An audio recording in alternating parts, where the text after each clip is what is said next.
बिस्मिल्लाहिर्रहमानिर्रहीम। अस्सलाम वालेकुम व्यूअर्स। पीएचपी फॉर बिगिनर की वीडियो सीरीज़ के साथ मैं हूं मोहम्मद सफदर डोगर। तो व्यूअर्स, आज के लेक्चर के अंदर हम देखेंगे how to open my MySQL database. उसके बाद देखेंगे हाउ टू क्रिएट डेटाबेस। उसके बाद देखेंगे how to drop database.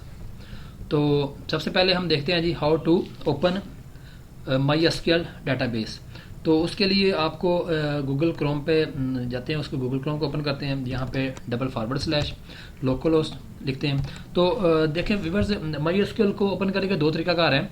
Local लिख के आप जैसे एंटर करेंगे तो ये आपका एग्जाम का जो है ना प्लेटफॉर्म जो है ना, समझो कैटलॉग जो है ना ओपन हो जाएगा। तो इसके नीचे जाके देखेंगे टूल्स के नीचे मेन्यू बना हुआ है PHP माई एडमिन। इस पर क्लिक करेंगे तो ये आपकी जो है ना MySQL जो है ना वो ओपन हो गई है। दूसरा तरीकाकार होता है कि आप डायरेक्ट इसका पूरा पाथ लिख दें, localhost/PHP माई एडमिन लिख देंगे तो तब भी ये ओपन हो जाएगी।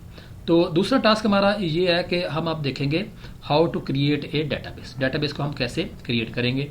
तो डेटाबेस को क्रिएट करने का तरीकाकार ये होता है, यहाँ पे जो देख लिखा हुआ है क्रिएट न्यू डेटाबेस। तो यहाँ पे आप डेटाबेस के नाम लिखें, या आप दूसरा तरीकाकार ये है कि SQL समझ लें कि उसके बजाय तो यहाँ पे क्यूरी लिख दें, यानी कि जैसे क्रिएट डेटाबेस, यहाँ पे मैं लिखता हूँ क्रिएट डेटाबेस और डेटाबेस का नाम देता हूँ मैं test1। और जैसे मैं इसको गो पे क्लिक करूँगा तो ये मेरी डेटाबेस जो है ना देखें बन चुकी है और इसके अंदर कोई भी टेबल नहीं है। और दूसरा तरीकाकार मेरा ये होता है कि मैं यहाँ पे डेटाबेस का नाम लिख दूँ, जैसे मैं इसका नाम देता हूँ test2। तो जैसे मैं यहाँ पे क्रिएट पे क्लिक करूँगा तो ये मेरी डेटाबेस जो है ना वो क्रिएट होगी। तो ये देखें, ये डेटाबेस टेस्ट और पैरेंथेसिस के अंदर 0 आ रहा है। इसका मतलब अभी इसके अंदर कोई भी टेबल शामिल नहीं है। जैसे हम टेबल बनाएंगे तो वो टेबल इसके अंदर आ जाएगा। अब अगर होम पे जाके देखें तो ये लेफ्ट साइड पे ये सारी मेरी जो है ना डेटाबेस से शो हो रही हैं। जैसे ये मेरी test1 और test2 के नाम से मैंने डेटाबेस अभी बनाई थी। अब मैं अगर डेटाबेस को ड्रॉप करना चाहता हूँ तो हाउ टू ड्रॉप डेटाबेस, तो उसके लिए भी दो तरीकाकार हैं। या तो आप SQL की कमांड पे जाएं और यहाँ पे लिख दें ड्रॉप डेटाबेस और डेटाबेस का जो है ना वो आप नाम दे दें। तो यहाँ पे गो पे क्लिक करेंगे तो ये डेटाबेस जो है ना आपकी ड्रॉप हो जाएगी।